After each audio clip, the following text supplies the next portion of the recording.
I'd like to introduce our moderator, Beth Kidd, who is the chair of our Patient and Community Advisory Committee, who will be facilitating this first dialogue and asking us the hard questions as well. So over to you, Beth. Good morning, everyone. It was both encouraging and, I will admit, a bit daunting to see such a large group of people join us for Canada's Drug Agency's Symposium.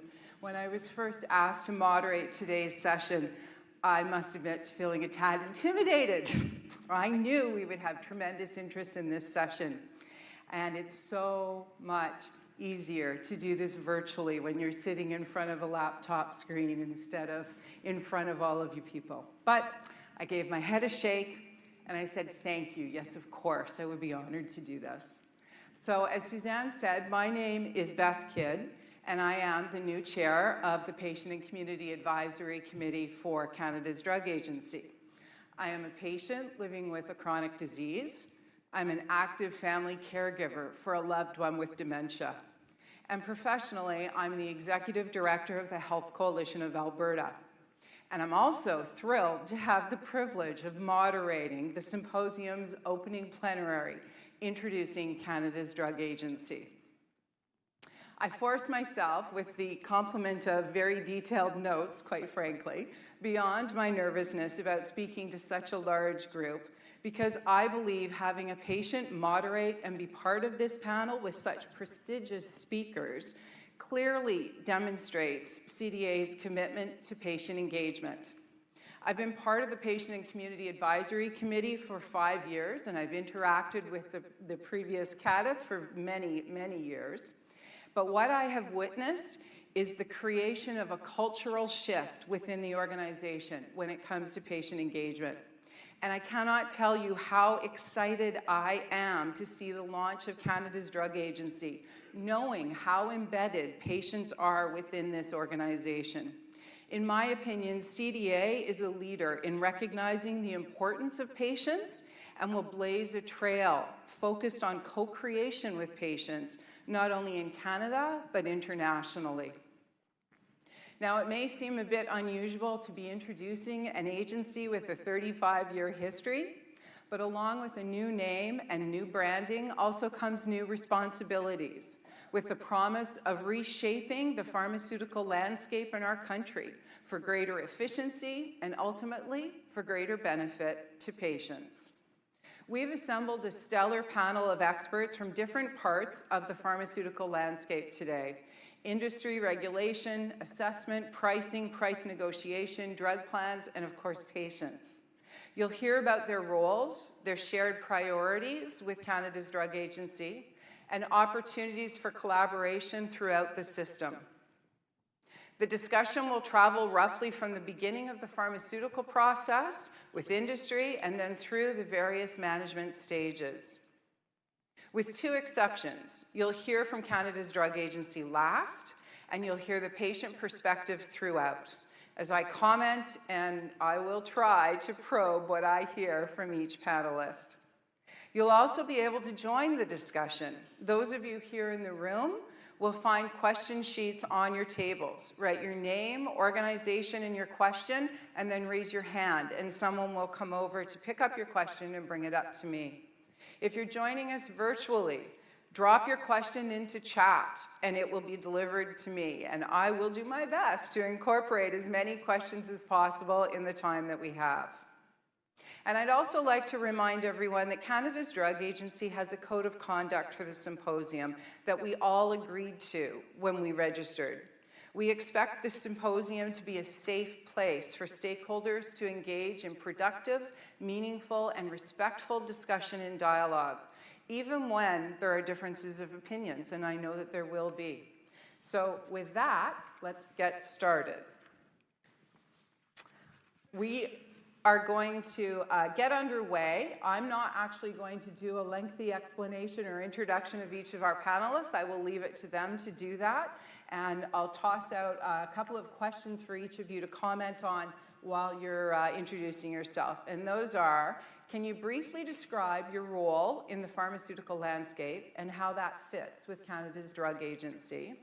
And can you also delve into your hopes for change that could be brought about by CDA? So we're going to actually start with Bettina Hamelin, who's the president of Innovative Medicines Canada, which represents Canada's innovative pharmaceutical industry. Over to you. Thank you. Thank you so much, Beth, for the introduction. And I want to thank Suzanne and the CDA, the organizers, for having me as part of this distinguished panel. Really thrilled to be here this morning. So I'm about 4 months into my role as the president of Innovative Medicines Canada. A very exciting opportunity. And just for those of you who know IMC less, IMC is the Association of Canada's innovative pharmaceutical industry, from small startups to established multinationals. And we're really dedicated to ensuring Canadians have timely access to the newest, best treatments that represent significant advancements in healthcare. And we do this, of course, by collaboration. And this collaboration, of course, is really critical. We collaborate with governments, patients, other interested parties to help develop, create policies and frameworks that are really creating this environment that's conducive to groundbreaking research and innovation. So I'm really excited to be here today, really motivated by Suzanne's introductory remarks. And to me, this is a really exciting moment in time in Canadian healthcare. And I want to give you 3 reasons why that is and why that connects so well with the Canadian Drug Agency. Number 1, this is a pivotal moment that is defined by science. And science is exploding and really paving a way to a completely new opportunity of treatments and healthcare. And why is that possible? It's possible because the lines between traditional sectors and disciplines are blurring. And what that does is that you get molecular biologists working with engineers, with data scientists, with mathematicians, with bioinformaticians, with AI experts.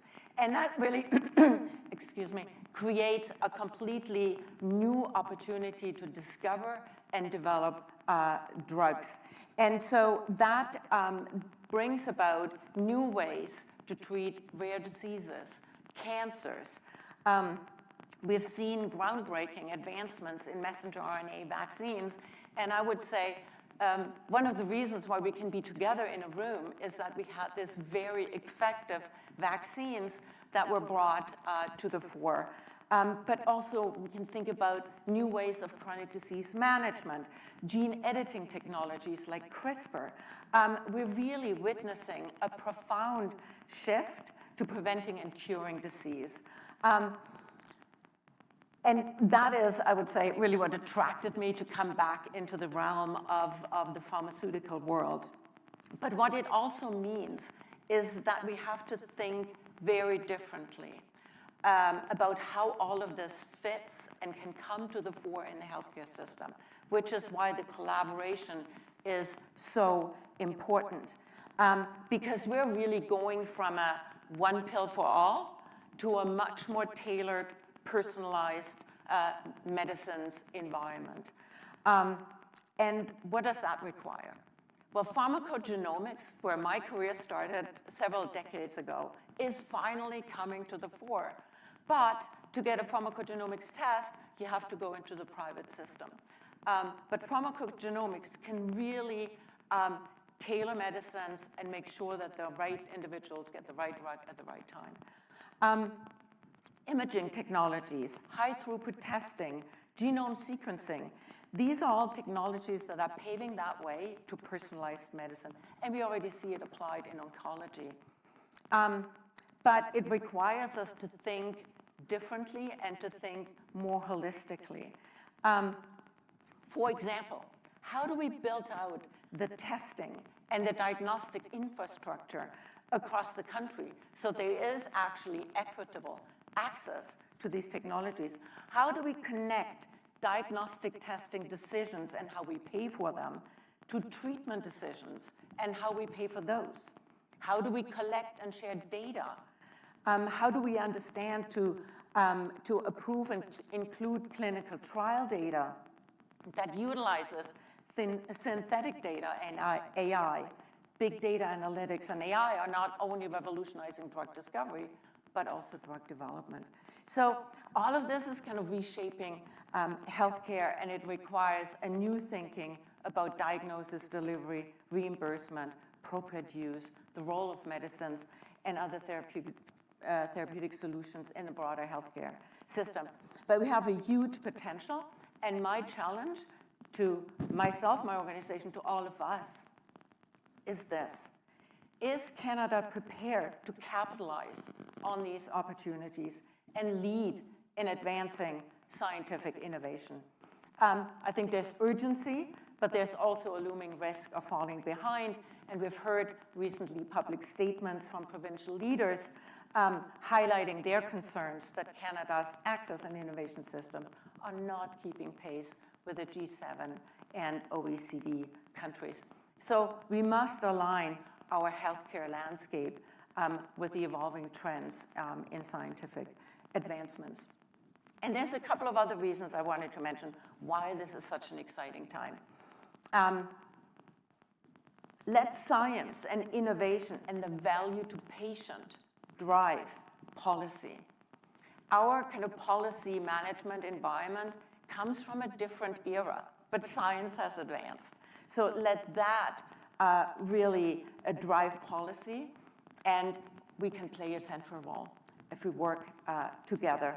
And we'll have lots of technical discussions about cost management. It's essential. But we must think beyond cost to value, holistic value of innovation to society, and how do we build that in our assessments. And the third is, my number 3 reason is that I'm surrounded here by tremendous leaders. I think this is a moment in time to really redefine how we work together, how we communicate, how we set common goals, and how we go beyond speaking to actual reality. So I commend you, Suzanne, and the CDA for the leadership in bringing us together today and to having this dialogue, and I'm just really honored to be part of it. Thanks, Bettina, and thanks for those comments about, giving us some food for thought on can our healthcare system advance at the same pace or ahead of medical and therapeutic advancements in Canada as well. Next, we'll go on to Daniel McDonald, who is the Director General for the Office of Pharmaceutical Management Strategies and Drugs for Rare Diseases, the Health Policy Branch at Health Canada. Yeah, thanks so much, and thanks for that great start. I'm speaking from the part of Health Canada that, as indicated, is the policy branch. And I just specify that because our work in the policy branch is about achieving the broad principles of affordability, access, appropriate use, and universal coverage in pharmaceuticals. And obviously, this is a time of great change. I think change is constant. The workshop yesterday and all of the discussion that's going on about the potential for disruption. In the policy space, that also means there's great potential for opportunity and the leadership that was mentioned. And with the creation of Canada's Drug Agency, in the addition to its responsibilities, Health Canada's role has now changed in that policy sphere. And what I mean by that is that we now have the opportunity from where we come from to build on the CDA's new functions and its new and the progress that it's going to make. So leading in the development of an appropriate use strategy, building on the work that was begun inside Health Canada in what was then the Canadian Drug Agency Transition Office and all their good work. Now that work is being led out of the CDA, and it's an important complement to everything that we're doing in the policy sphere. We look forward to supporting the CDA AMC as it takes on a new prominence in coordinating across partners in the pharmaceutical system. and being a leader in coordinating the pan-Canadian efforts towards a coherent data and analytics agenda for pharmaceuticals within a broader data space in health. But for Health Canada, from a policy perspective, it means we get to shift our emphasis a little bit. So where the CDA-AMC is going to make progress, we're going to build on that progress, and we're going to take that and we're going to try to emphasize and focus new directions so that we can realize that vision of increased access to affordable medications that are universally available and used appropriately. But I just want to give a few examples of where concretely we're hoping to do exactly that.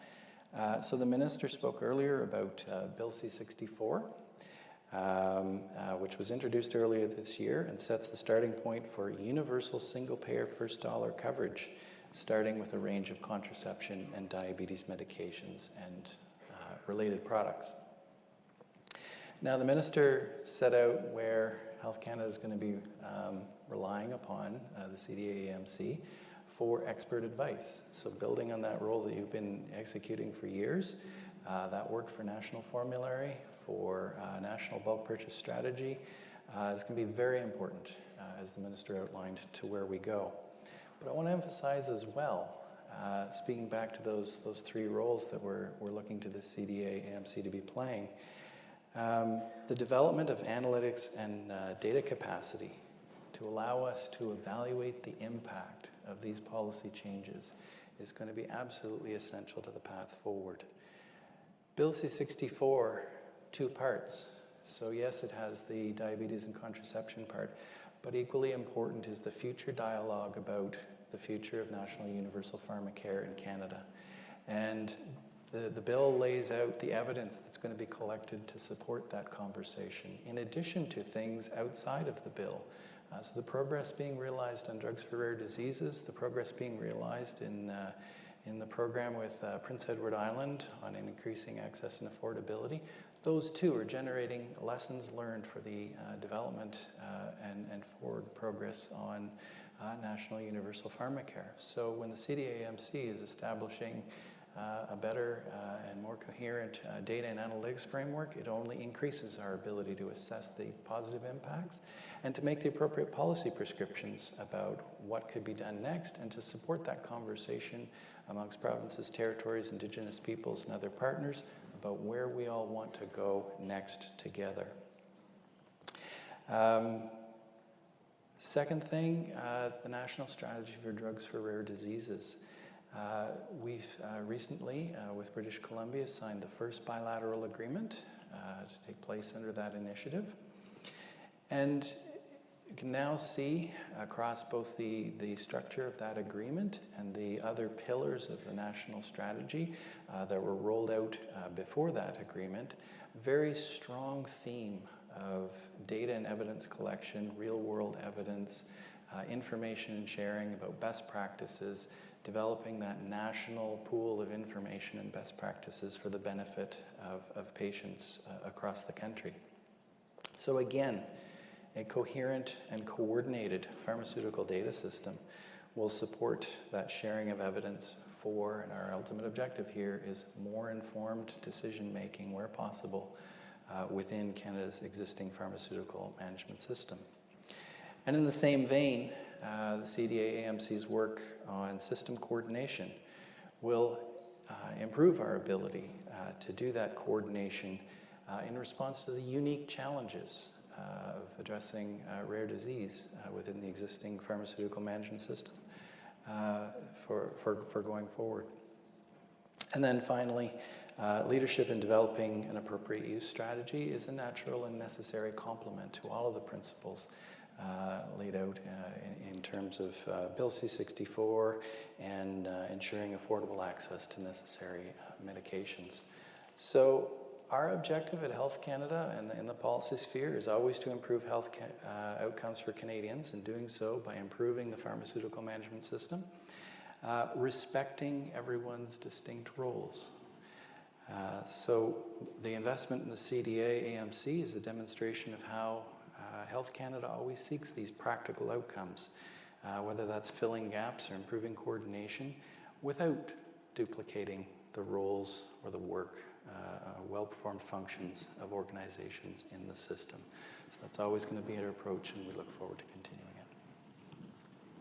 Thank you, Daniel. Thank you for that overview of kind of who's doing what, in particular with the National Pharmacare and the Strategy for Rare Disease. I know that there's already been some questions about how does Canada's Drug Agency fit into those in alignment with Health Canada. So I appreciate your oversight and comments there.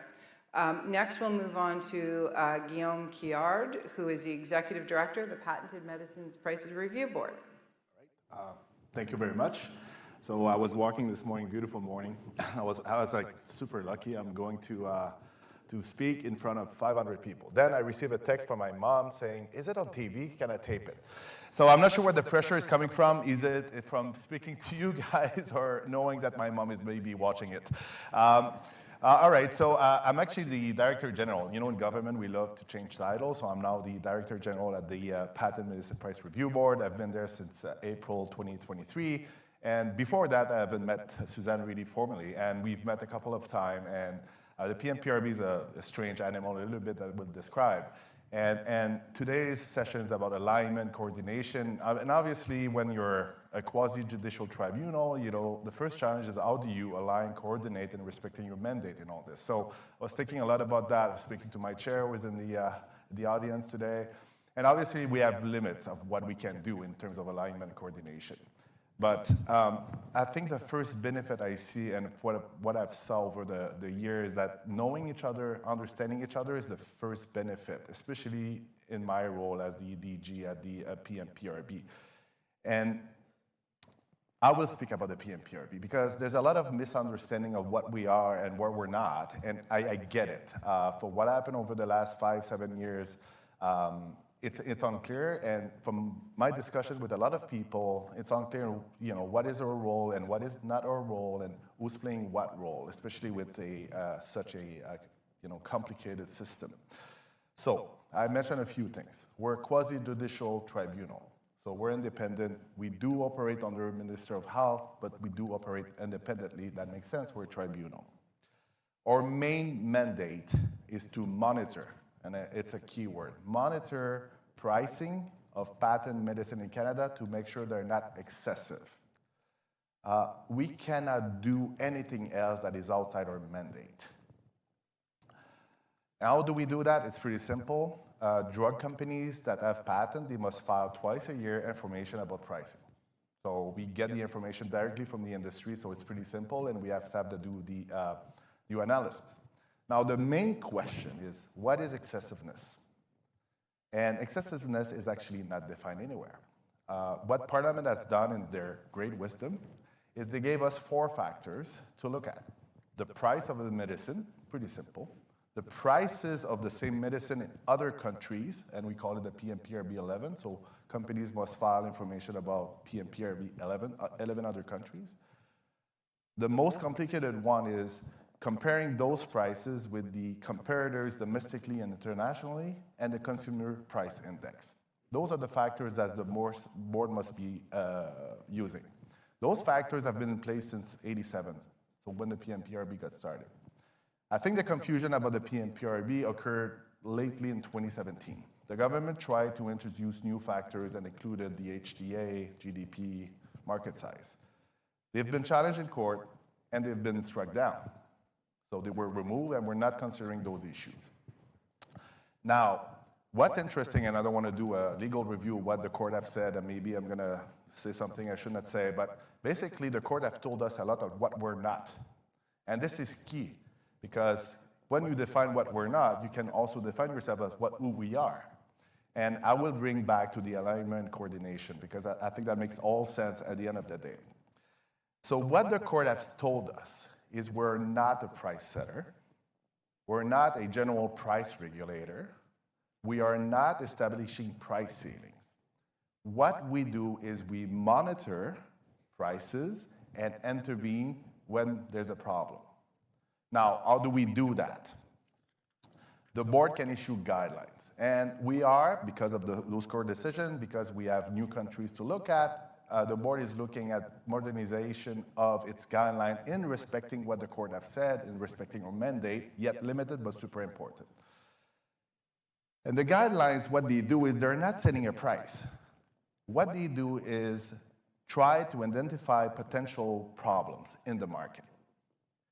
And guess what? The guidelines cannot have to use the Section 85 factors to identify what are those problems. And this is what we're trying to do right now. The board is currently consulting on a framework that respects its mandate, Section 85, to try to identify cases for potential, for the board to potentially to look at. And it's very important, and one thing I missed too from what the court have said is that for a company to start selling in Canada, they don't need our approval. They just start and then sell, we monitor, right? So there's a lot of misunderstanding, oh, well, your price has been approved by the PMPRB. Well, no, we're just monitoring that. So the point I'm saying is that the proposed framework, and please do comment on it, we're at phase 2 of the modernization of the framework. There's a discussion guide. We have a new LinkedIn page since yesterday or 2 days ago. Check our website, amazing website, but terribly organized. I'm sorry about that. But if you can file your submission by September 11, there's a proposed framework in there. And the proposed framework, basically, when it comes back to coordination and alignment, it does respect everybody's role. So basically, we let the HTA bodies, like CDA, INES, do their work. We let the PCPA do their work. We let the provinces, the private insurer, do their work. What we are doing is respecting a mandate to make sure that if there's a problem, you can always come to us. So there are 2 features in that framework that are very interesting. First of all, as I said, companies don't need our approval to start selling. They're not going to get a price from us. But the proposed framework is reviewing the price in 60 days. And then if there's no issues, then it goes off. Then we let the others doing their work. Now, what the proposed framework does too is that if the actors in the industry find that there's a problem, they could potentially complain to us, and then we start to look at it. But basically, the alignment and coordination for me, I'm going to close there, but I'm not sure how many minutes I use there, but it's really understanding each other's role, understanding the CDA, the PCPA, priorities and all this, that we can relay back to the board. The board can make decision in respecting their mandate that is aligned with the priorities of each other. Thank you, Guillaume, and I'm sure you feel like you're constantly repeating the role of PMPRB now, but I hope you can appreciate the need to children, so I'm okay. Yeah, clarify. And the big bonus is hopefully now your mom can say, this is what my son does for a living. Yeah. Thank you. It's always a challenge with families. So next I'll go over to Dominic Tan, who is the acting CEO of the Pan-Canadian Pharmaceutical Alliance. Thank you, Bev. So thanks to everyone, and thank you, Suzanne, for having me here today. It's an honor to be here and to be in Ottawa. It's beautiful here. So for the PCPA, very simply, we negotiate better pricing for public drug plans. So for my message, I'm going to take everyone through a bit of a journey. So it's going to be starting from a bit of what we have done, what we're doing now, but more importantly, what we're doing in the future. So as a start, I would say that like the CDA, it has been a significant year of transformation for us in the past year. So we have transitioned out to a standalone organization. And in a way, the analogy is we have learned a lot living at home. But it is now time for us to move out and spread our wings. And that's important because it allows us to grow and to learn. And it is going to give us the ability to adapt. And that adaptability is crucial, especially in the ecosystem that we're in, because it is ever-changing.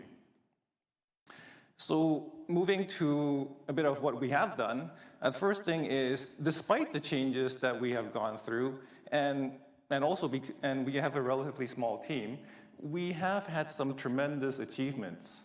So in FY 23-24, our estimated savings for public drug plans is around $4.6 billion. And if you were to look at that from when the start of the PCPA to now, that is totaling to $24 billion. And that is money that can be reinvested back into the system to better help patients. And we've done that through negotiations, and we have now over 600 successful negotiations at the PCPA. The other thing is we recently launched the PTAP, and that is the Pan-Canadian Temporary Access Process. And this is a novel pathway whereby patients can get access to drugs sooner. So I'm going to save the details for a bit later because there's only so much that I know about it, so I have to save my material. And then there's also generics. So later last year, we completed the MOU update. And the notable part of that generics update is for select drugs, there's an automatic drop of the price to 55% of the brand price, as opposed to it remaining at the 75% higher price. So for generics, all the prices are negotiated transparently. So what that means is that no matter who the payer is, you get the same lower price, whether it be the public payer, the private payer, or like you and me if we were paying out of pocket. I think shifting over to the most exciting part of the PCPA and our journey, the first thing I would say is we are going to continue to do what we do best, and that is to negotiate better pricing for drug plans. In order to do that, we recognize, of course, we need to have the right people, talent, and resource and capacity for us to achieve those. And of course, with any organization, we know that there are going to be challenges, there are going to be opportunities that come with that as well. Challenges that include, we have higher volumes of drug coming down the pipe. These drugs are coming together that are more expensive. They are much more complex. And also, they're coming to the market with less evidence at times. And really, that's just because of the nature of the drugs themselves. Sometimes there's just not enough patients to do those trials and get that evidence. But also, we recognize that we need to do better with negotiations, and that's why we need to find those operational efficiencies. And we also need to recognize that we need to enhance communications, and so that would result in more transparency of the organization. And then switching over to the opportunities that come with that, so it gives us an opportunity to create new pathways, just like the PTAP. And it would also allow us to do better with what we have. And then I would say lastly too, anything that we are going to be doing is going to be aligned with our overall objective, and that will continue to be to negotiate good drugs at better pricing consistently, and to maintain sustainability for drug plans so that they can continue for years to come. Just to wrap up, I am extremely excited about the transformation for both PCPA and the CDA. I am also very excited and interested in the ongoing collaboration with the system partners. And really, that is meant to learn off each other and also build off each other's success. And last, I would say I'm also very interested and excited to have conversations and important conversations with you folks. Thank you. Thanks, Dominic. System change is challenging. Organizational change, for sure, takes time, and recognizing the need for patients as organizations work through that as well. The one thing I did hear for sure that it was a great remark as we handed over to Patrick next is your comments about the total of $24 billion saved through drug negotiations that could be reinvested back into patient care. So I'm bringing forward our provincial payer perspective next, not so much to answer that question, Patrick, but as a segue to you. So next is Patrick Dicerni, who is the Assistant Deputy Minister of the Health Programs and Delivery at the Ontario Ministry of Health, and he's also the Executive Officer of the Ontario Public Drug Plans. Thanks, Beth. Over to you. Thank you to the CDA-AMC for assembling this panel. It's lovely to be up here with all of you. And to the Elder, thank you very much for starting our day so well. Not dissimilar to my colleague, I was on a nice walk this morning, doing a little FaceTime with my children who are, I'm sure like many in the audience, off on their first week of school. And a game that we like to play either at the dinner table or before bedtime is a game of rosebud and thorn. What are you looking forward to? What's the opportunity? And what are you maybe not looking forward to? So appropriate of the first week of school, I figured I would structure my remarks around a good old-fashioned game of rosebud and thorn. I must say, when I was asked to join the panel, I had a similar set of emotions to you, Beth, a little bit of nervousness, and somebody should tell the Weston that the toner in the printer needs to get changed. So we'll get through this together. We'll talk about this after, Beth. We'll comment card. But in all seriousness, representing the voice of a provincial payer, and to expand a little bit on Beth's intro, I have the privilege of sitting around the board table at Canada's Drug Agency, as well as being a board member at the Pan-Canadian Pharmaceutical Alliance. So often feel like I have the privilege of sitting between many of the key aspects or gears of the drug approval system. And that's a unique and privileged position to see, but you also tend to see some of the inefficiencies and where we have opportunities to better align ourselves, which dovetails so nicely with the CDA's mandate around, or expanded mandate, one of which is the role of system coordination. But if I can start with my rose, it's being here today with all of you, and just to the comments made by Bettina, it's the advances in medical technology that allow us to gather in these big groups, save the federal minister, who is, I understand, under the weather. But being here together and the conversations that don't need to be structured around a Teams meeting or a Zoom call, but those informal interactions, so much can be achieved there within, and look forward to more of that as the week progresses.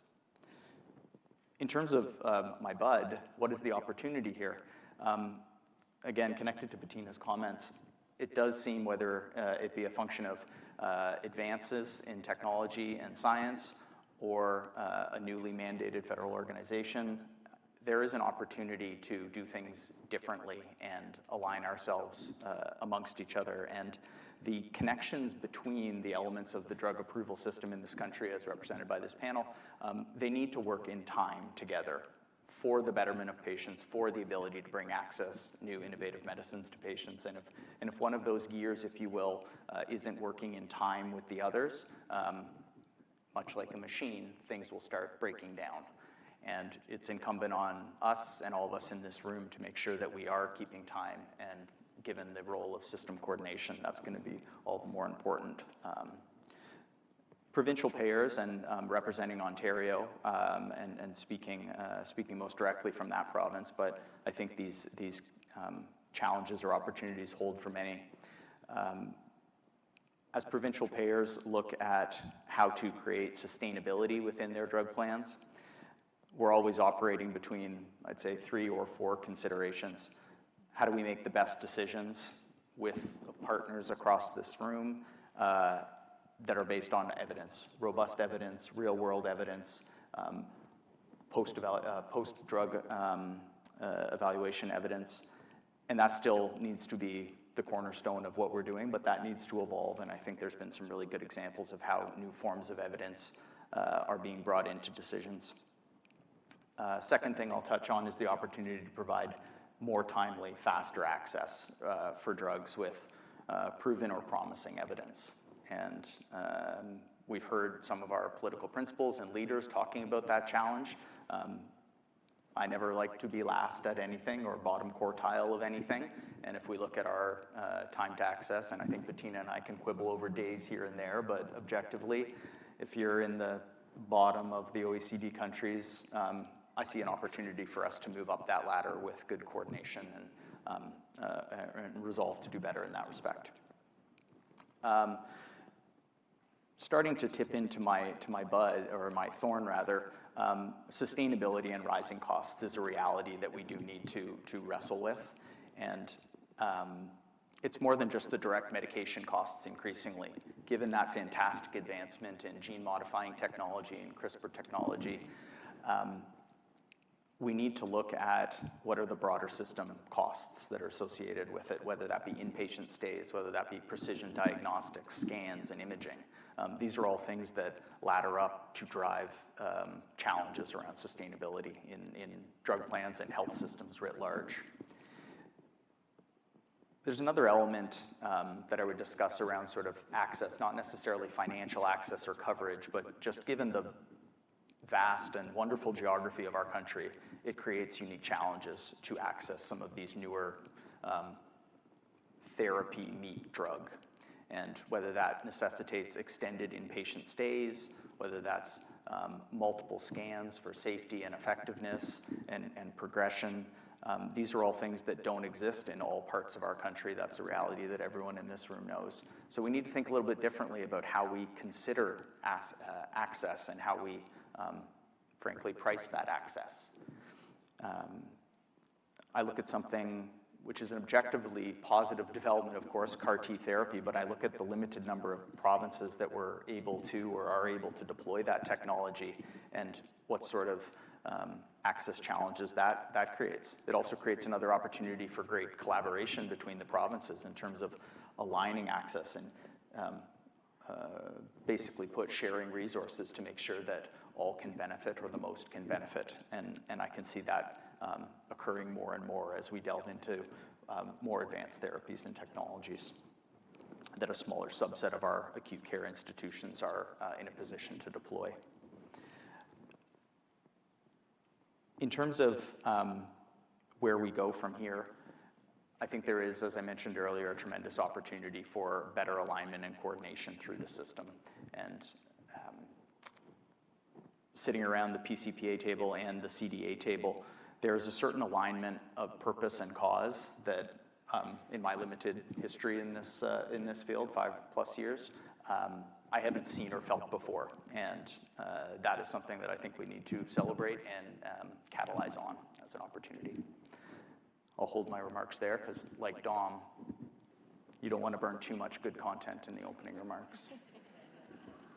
Thank you, Patrick. And on that point, actually, I would like to remind everyone to jot down your questions and raise your hand if you are ready to submit them. We're going to have a couple of other remarks and then move into questions from the audience, as well as for those people who are watching virtually. Make sure you put your comments or your questions into chat and we can collect them from there. So I am going to steal a few minutes at this point before we hand it over to Suzanne to kind of jump in with some thoughts from a patient and caregiver perspective. Of course, without patients, none of us would be here today. We are the users of Canada's healthcare system, including medications and devices. We're the ones who experience health outcomes, and we're the reason why medications and treatments are created in the first place. At the Health Coalition of Alberta, we talk about patient engagement being a spectrum ranging from co-creation and decision-making to recommendations and advice, from governance through to operations and service delivery. This begins with the need for the greatest engagement when decisions have the greatest impact on patients. And that approach requires a shift in thinking. But it's absolutely a shift that patients demand happens. As I alluded to earlier, I see how CDA has taken this to heart and embedded patients and our perspectives throughout the organization, and I'm truly excited by the board of directors' move to appoint a patient member so that patients have a say from CDA's highest level of governance. What are my hopes for the new organization? I think, firstly, educating other approval bodies about the importance and the expertise gained by including patients. Wouldn't it be wonderful to see patients setting priorities about drug research and development, or on the PMPRB board, or the PCPA board, taking this platform to throw it out there right now, to follow CDA's lead and embed patient values at every step within the pharmaceutical pathway. The other thing I'd like to talk about maybe is bringing in vaccines or working with those existing approvals bodies to ensure patients are part of their review process. We've been doing some work recently on understanding the vaccine system in Canada, and the difference in how patient perspectives are valued is really rather shocking. And so, you know, as someone who's worked in the medication space and in patient engagement, I can see all kinds of opportunities there for moving and modernizing and bringing about change in that area. I also want to see more expansion of the work that's currently underway with evidence reviews that are going beyond access to medications. And they're looking at things like aging in place and newborn screening and other healthcare system impacts or improvements. As we've heard today, and Patrick just talked about actually, the value, the impacts on the healthcare system and the way medications are being modernized and moving forward, those impacts are well beyond the cost of the individual drug. And so I think there's a lot of opportunity with CDA to kind of do that umbrella assessment for the entire healthcare system. And the other thing I'd close with is something that I actually talked about this morning at the Institute for Health Economics in the HTIP session. And that is, I think we need to have a shift in how we publicly fund medications in Canada. I think our current system is almost adversarial. And everybody comes in with what they want, and you know, we're going to protect our ground and we're going to make this happen. But I think we need to take a look at incorporating some of the collective impact model approaches. We've talked today, you've heard today, I've heard today, there's a common agenda here. There's a lot of commonality, a lot of messages that are the same about what we're trying to achieve. All of us are talking about improving the health of Canadians and doing that by improving access to medications. And that's a fundamental component of a collective impact model. And I think I would encourage CDA to look at how do we kind of shift that towards something that we can work on together and achieve better health outcomes for Canadians. So I'll wrap it up with that and hand it over to Suzanne, who is president and Suzanne McGurn, for those who don't know, who is president and CEO of Canada's Drug Agency. Thank you, Beth. And I'm with Guillaume. My mom might be watching, so it's probably what makes me the most nervous. So first off, before we go any further, I just do want to thank everyone who's made time to be here today. It's amazing to see the people in the room. And thank you to everyone on the panel who's joined. I do want to make sure we have lots of times for questions, so I'm going to keep my remarks quite brief, and certainly people will see me today, and if you have questions that we don't get to, please stop me in the hallway and ask those questions. On behalf of our organization, I'd like to start with sort of just touching quickly on the 3 new things that we'll be doing, and the one that I think gives me the most hope and promise, which is why we're all on the podium today. So the first piece of work is appropriate use. And that piece of work has had foundations laid by the Canadian Drug Agency Transition Office. There's a report out. It gives us some really great starting points. But again, what it really talks about is the fact that people have made investments to make the system better, to improve the health outcome of those people who live in Canada. And everyone's working as well as they can with the same agenda, but we have an opportunity to build spread and scale and better align those efforts so that if there's something great going on in New Brunswick, we can make sure Alberta knows about it. We can find areas where there's an opportunity to make a significant difference and see who are the willing partners that want to interact.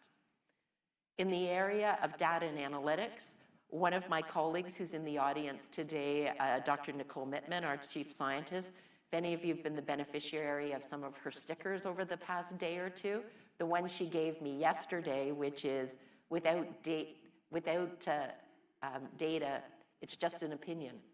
Our anecdotes are the things that, actually sometimes drive the wedges between us and are the things that we actually spend our time talking about rather than what's really happening. And Bettina and I had that discussion as recently as last week. We have an opportunity to be able to harness the collective data and information that's available with all of the existing organizations, present it better, and the words I like to be able to talk about, that we're working from one source of truth, so that what Bettina has as what happened last year and what I have and what Patrick has, what Dom has, is the same pieces of information, and we're all confident in it.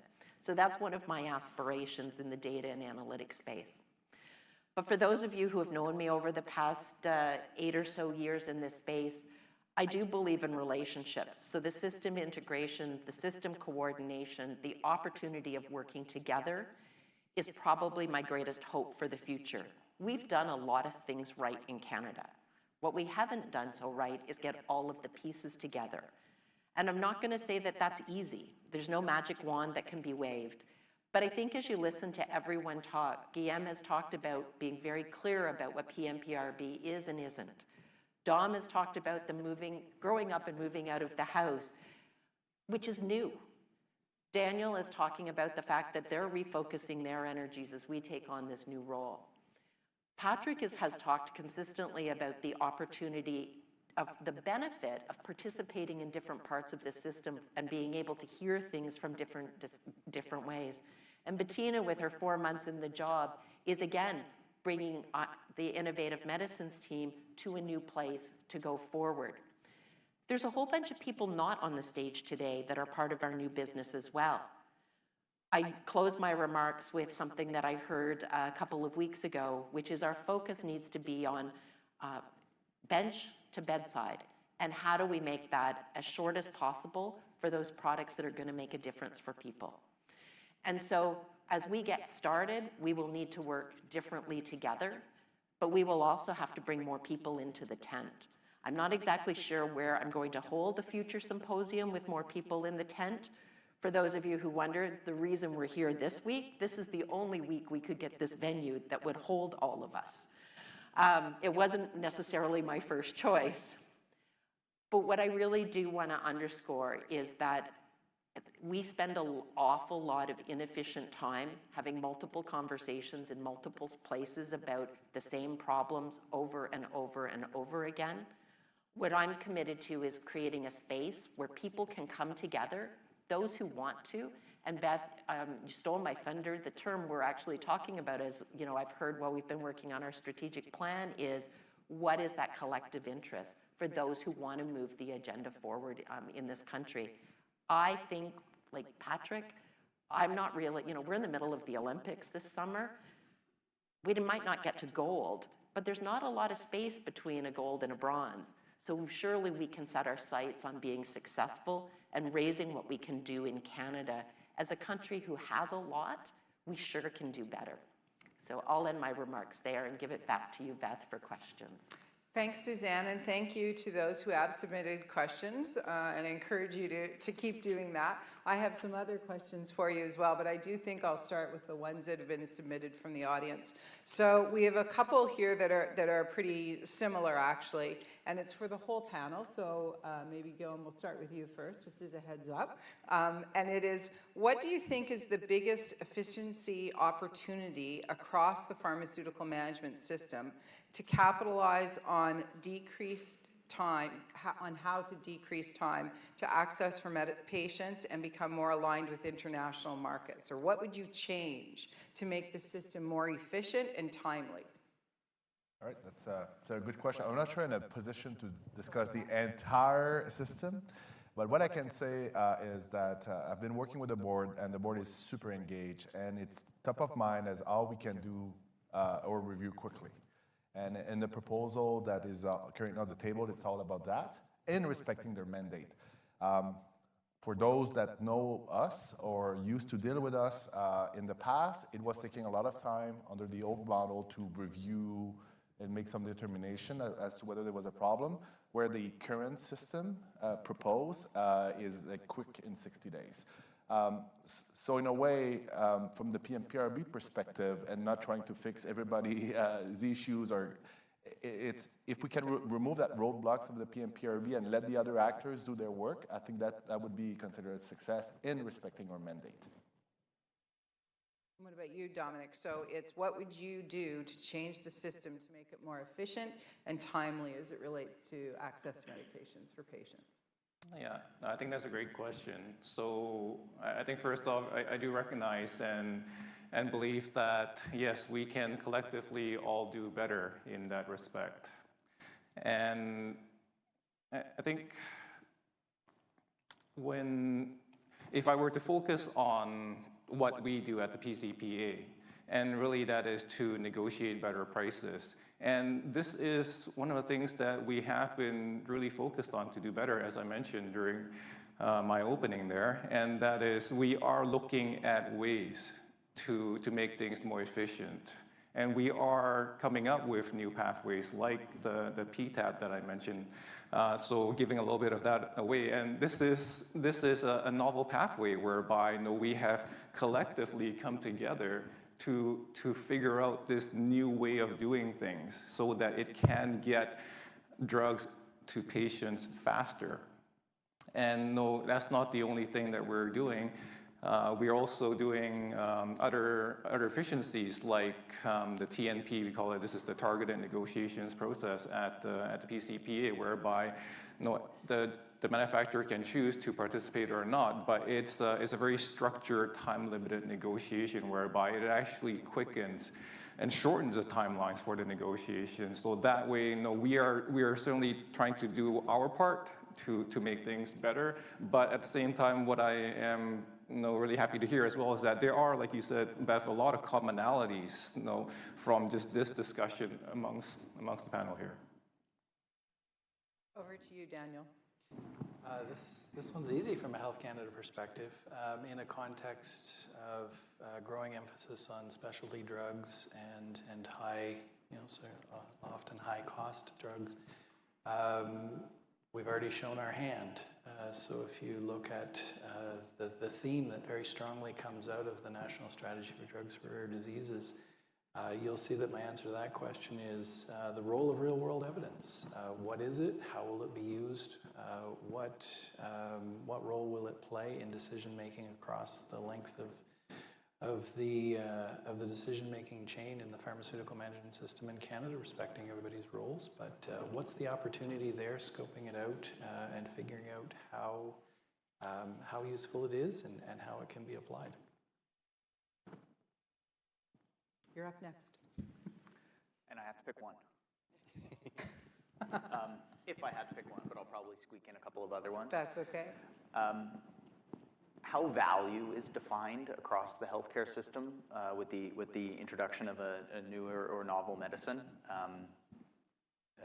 Looking beyond sort of programmatic budgets, I think with some of the escalating costs and value of the therapies and drugs that are being brought to market, it's going to necessitate some degree of redefinition of what value means. And that does start tipping into some elements that have been touched on by, I think, all of us.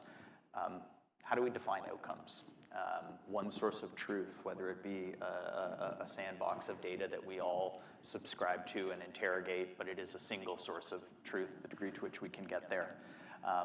And that is what would, down the road, underpin more dynamic, results-based agreements, especially as we see promising medicines being understandably pulled through the regulatory process, accelerated through negotiations because of the great promise they hold. And we all want those promising molecules or therapies to work and be effective. The reality is they are not always, and we need to be able to, in a more sophisticated manner, interrogate those outcomes and share risk and the responsibility of those outcomes between payers and manufacturers. Maybe I just built on your point, Patrick. So first of all, I think a lot of initiatives that have come to the fore, like PTAB, like TLR, Time Zero, more parallel reviews, rolling reviews, I think those are all incredibly important steps and great steps. And if we can build on that and be bold and ambitious, I think we can make great strides. Part of the boldness, from an industry perspective, there are models elsewhere in the world that have models of looking at the outcome and risk sharing based on outcome, models where patients can access medicines right after regulatory approval and or after regulatory approval and HTA assessment, while the system works out the negotiation and the pricing, and then there's reconciliation at the end. So I think there are some models that that can be an inspiration to build a Canadian model that works for us. I love this idea of a common database, like a common scorecard, data that we look at, so we don't have to, is it 732 days or is it 718 days? We should have the same data and look at it the same way. And while Beth is gleefully looking at what question to next engage, I've been watching her face as she reads the questions while listening to my colleagues. I do just want to say that there's none of us individually can fix the problems that people talk about. But what we can do, and I hope individuals are noticing it with the presentations that you've heard from our organization, once you get a few successes under your belt, there is natural momentum, and it allows you to keep moving, and it doesn't make it so hard.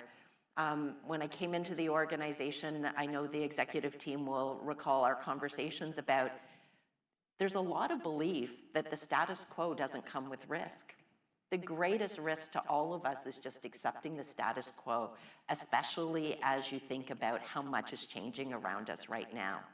So I think if people can recognize that there's not one of us, I can sit here and as Bettina says, there's things we can do differently. There's things industry can do differently. There's things we can do differently together faster if we're willing to take a risk and not know what the outcome is going to be. And perhaps have to say, that didn't work and we'll set it aside and try something else.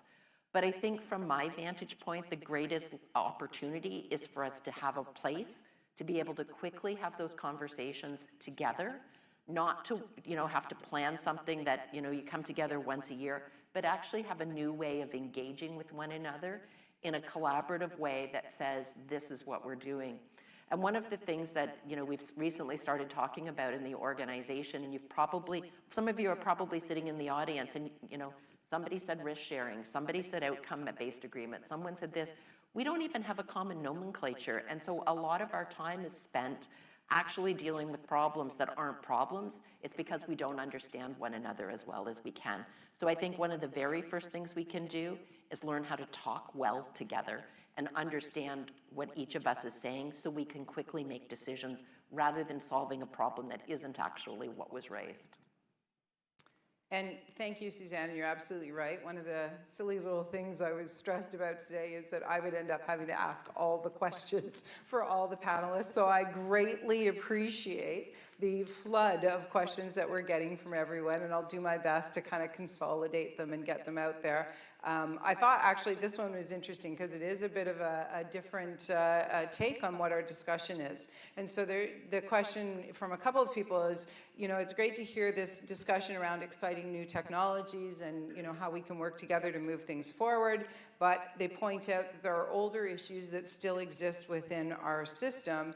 And the example is the harmonization between hospital and community formularies, and I will also throw in there continuing care and long-term care formularies.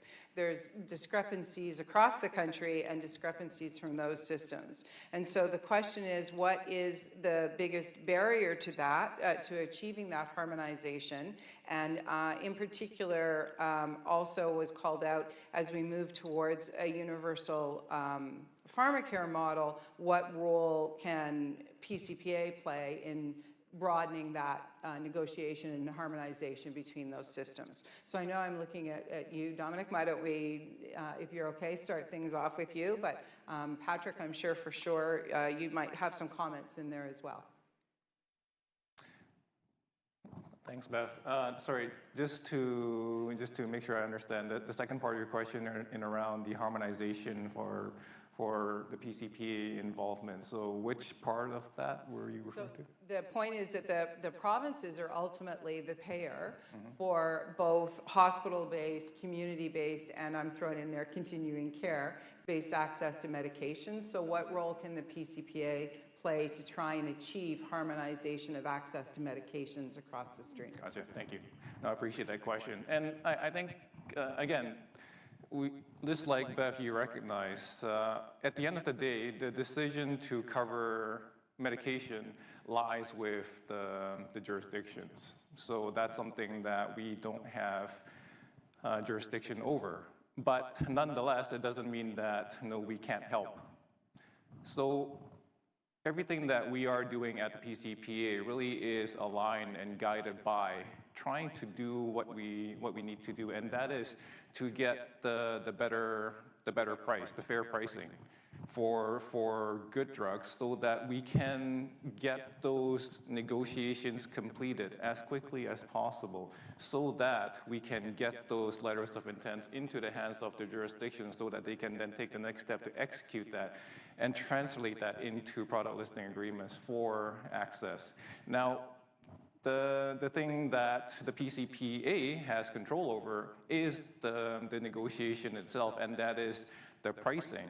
And I think Patrick alluded to it just now in his comments, is that when it comes to negotiations, we have to recognize that it is complex and it is multifactorial, but also recognizing that it is not a single party negotiation, it's both parties coming to the table. So one of the things that we need to recognize is that risk share and that shared accountability between the two parties that are sitting at the table. So what I do want to encourage, of course, in that is for the other parties to really support and step into the table with the things that we need to advance the discussion as quickly as possible.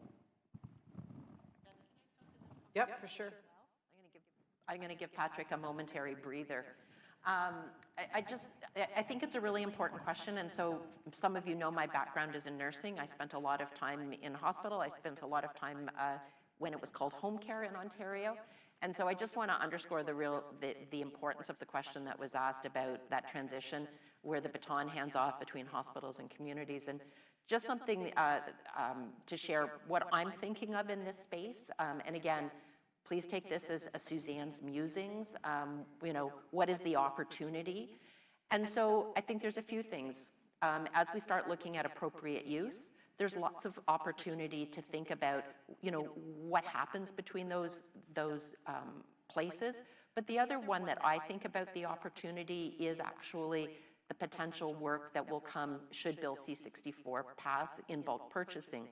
And the way that the way I think about it, we haven't received what that would look like, but it is about how do you use the 2% of the population, the small percentage of the world's population, so the 2% of the population that resides in Canada differently.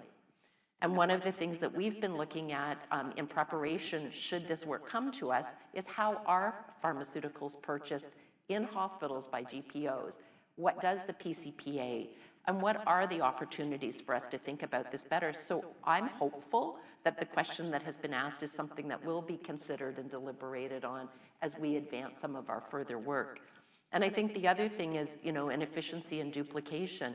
For those common drugs that are around, many hospitals also have P&T committees that look at, some jurisdictions have them happen once in a central way for a province. Other jurisdictions have them happen in all of the different settings. So perhaps there's a way for us to talk about how do we make that a more efficient process, especially in this time of health human resource challenges. Let's make sure people are doing the work that they need to do essentially to deliver care, and where we can look to assist in reducing administrative burden. Patrick, are you? Yeah. Challenges of going after Suzanne. But to add to her really good points, it's a really good question and a tricky one. It's an issue from an Ontario perspective that myself and my team and those around us are very much alive to, and it's that concept of how do we ensure that there aren't unintended consequences or unintended incentives put in place between hospital formularies, community drug formularies, all the while we see an evolution and innovation towards take-home medications, oral medications, medications that formerly would have been inpatient drugs that are now not. And speaking from an Ontario perspective, me and my team's responsibility is managing the community drug formulary, if you will. But that is increasingly bleeding between what are traditionally hospital drugs, hospital formularies, and those on the provincial formulary. I think when we see some of the activities in terms of what the CDA opines on and reviews, what the PCPA negotiates, that is evolving and changing and is now, I mentioned CAR-T earlier, that was something that a national focus was brought to and a national coordinated approach was deployed on. I can see that becoming less of the exception and more of the norm as we move forward, but there is an absolute piece of work that Suzanne, I think, articulated very nicely around how do we ensure that handoff is done in the most humane and efficient way for patients. I think we've all heard stories around what a discharge looks like, what a transition to community looks like from a medication perspective, and there's absolutely opportunity to do better. So the next grouping of questions that I'll move on to is around, Daniel, I'm giving you the heads up, it's around pharmacare, and also some questions around bulk purchasing that's kind of tied into that pharmacare discussion. So I guess there are a couple of questions here really wanting to know what is the vision for the CDA formulary versus the existing provincial formularies or the formulary that was drafted there. What is the process when provinces can opt in and opt out of national pharmacare? How will that actually improve consistent access across the country and end that postal code lottery? And then the other one is around bulk purchasing. And actually, I must admit, I'm weighing in on this one too. It's a little confusing to me to hear the discussion around the move towards federal bulk purchasing when essentially we do that across the country already through PCPA. So if you could kind of maybe speak a bit to that and clarify some of those, I would appreciate it. Happy to. Yeah, there's a few concepts in there. So what I'll do is I'll step back. First, I'll define national bulk purchasing strategy for the purpose of Bill C-64 is not that the federal government is going to be directly purchasing prescriptions, storing them in a warehouse somewhere and distributing them to provinces and territories. That's absolutely not what we're talking about. The nomenclature has been a bit confusing, admittedly, there. What we are talking about in Bill C-64 is the development of advice about what a national formulary could look like. And that's going to be led by the CDA-AMC as experts and obviously going to be heavily informed by the gentleman sitting to my right. The idea here that we're talking about is actually coordinated price negotiation, precisely what the PCPA does on behalf of public drug plans within the country now. If I was to be really succinct about what the intent of the advice is, it's how do we leverage and negotiate or achieve a negotiation on behalf of 40 million plus Canadians. That's the advice to be developed. You asked what the vision is. That's as close as the vision as we can get, but that's the request in broad terms that would be conveyed to the CDA. And just to speak to for a moment the confusion between that advice on what a national formulary could look like versus the lists that were published for the purpose of the contraception and diabetes initiatives within Bill C-64. Those are two different things. So those lists were published, and there's a little header on top of each one of them, says to start with discussions with provinces and territories. That is for the specific purpose of this first phase. And the reason that that's important is But the lessons learned out of that first phase are going to then inform the conversation with provinces, territories, Indigenous peoples, stakeholders, and other partners that Bill C-64 describes as required to happen before any future steps are taken on where we're going on national universal pharmacare. So that is, they converge, if you will. So the CDA-AMC is going to develop advice on what a national formulary can look like in broad terms to inform a discussion between provinces, territories, Indigenous peoples, and others about the future of national pharmacare. And at the same time, they'll be able to consider the lessons learned from an actual pilot in Canada of how national universal pharmacare can look like with first dollar, single payer, universal coverage in these diabetes and contraception areas. That advice converges in those conversations. That is when decisions, discussions about where pharmacare will go happens. So I hope that's clear. Did anyone else want to weigh in on? Maybe I would just add, it is evidence guidance back to Health Canada. There's not equally no direction that the CDA will be bulk purchasing products. It is about giving advice, and I'm glad to say my 2% approach matches the how do we purchase for 40 million people, how do we do it better? So just to underscore that that is the intent, as I understand it at this point from bulk purchasing, so we match. So thank you for that. Unfortunately, I have been given the heads up that we're running out of time here. As you can see, we have a ton of questions, and I didn't even touch on any of the ones that I had gathered in advance. So I think at this point, though, we do have to wrap up. I'm thinking if not someone from Canada's Drug Agency, but I will definitely summarize all these questions and then send them to our panelists so they at least are aware of what concerns or what confusion exists amongst the people who are here. And hopefully we can get answers from other presentations. We definitely probably could have used at least another half hour, if not even another hour, to answer everyone's questions. But we are into our final 5 minutes here. And so we need to wrap up the question period. But before we do that, I want to actually throw out one last question for you to kind of leave your parting thoughts for the group.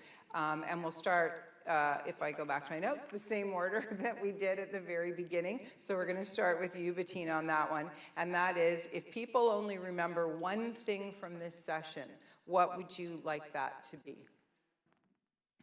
The one thing I would want you to remember is that there is a great, I think, desire to work across the system, a recognition that there is some viscosity in the system, there's opportunity to improve that, and that the goal is to accelerate access to innovative medicines to patients. If I may add one other thing, because Suzanne mentioned the 2% Canadians. How do we use the 2% Canadians to our strength? And I would encourage us also, as we're thinking about health technology assessment, et cetera, is that the 2% is a source of innovation. Because if we share data and we use that data for real-world evidence, that leads to new innovation, and that can help turn Canada in an innovation country that thinks about the holistic value of medicines and therapeutics. And over to you, Daniel.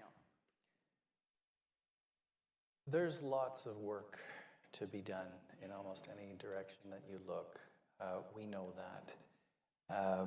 And that's why Bill C-64, an Act Respecting Pharmacare, sets out that from a Government of Canada perspective, this work is going to be step by step.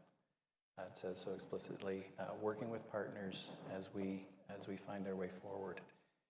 At the same time, and the reason that I picked the example that I gave in response to the question, what change would you see? The spirit of our approach, and I take this from the Drugs for Rare Diseases strategy, start somewhere, do something. And so that joint spirit of recognizing that there's a lot of foundational work that is going to take time to do correctly and do right and make sure everything is linked up the way that it needs to be done, but to do something, start somewhere. And Guillaume. Actually, I'm actually glad that you're getting that question. I'm going to be very concrete. In respecting our mandates, limit, and all this is not fake. You know, and I've been around, we're talking, the coordination led by Suzanne, it's true. You know, obviously there's things I cannot do as DG of the PMPRB, I got a limited mandate, but the discussions are not just taking place at a conference once a year. That's what I would remember. Dominic? Thanks, Beth. I'm going to keep my remarks short as well. So I'm actually going to lean on the theme of the CDA this year, and that is from disruption to opportunity and embracing change in healthcare. And that's a really powerful statement because that actually encompasses, I think, what we need to remember and do, and that is things are going to be changing, and we need to recognize that we need to embrace that change and adapt to that change so that we can all do things better than how we're doing things. And Patrick. Takeaway message, or one thing to remember, though about 2% of the global pharmaceutical market, we are, Suzanne constantly reminds me, we are a top 10 country in the world, and we need to remember that, and what underpins that is our collective and the cohesion amongst our collective, which is something we talk about quite a bit around the tables that I sit at, and it's for those reasons that we will continue, drug plans will continue to rely on national drug funding reviews, negotiation processes that consider effectiveness, clinician input, patient input, and the value that those drugs bring. Thank you. And so what I would say is my takeaway is that I see the creation of Canada's Drug Agency as an opportunity to build the future patients want and need in this country. It's an opportunity for patients to be co-creators of that future. And by establishing a streamlined, coordinated, and efficient system for health technology assessment and funding, patients and their care providers will gain timely access to effective medicines, therapies, and devices. Together, we can build a healthcare system that not only meets but anticipates the needs of those it serves. I have the very difficult task of speaking after Beth on this one. But my final words actually would be to remember that the status quo is not acceptable and that we have an opportunity to have a different system in the future. And I would just go back to say that every single person in this room can help make that future happen by talking about the positive changes, pointing those positive changes out, helping us get to the one source of truth. And with that, you will see the dialogue, the opportunity for success, and the momentum for change accelerate. So I challenge each of you to take what you can do to help us be collectively successful as the Canada Drug Agency embarks on the daunting task of helping with all of the people on this stage and in the room to make the system better for patients. Thank you. And so that brings us to the end of the opening plenary, and according to my watch, exactly on time. I tried.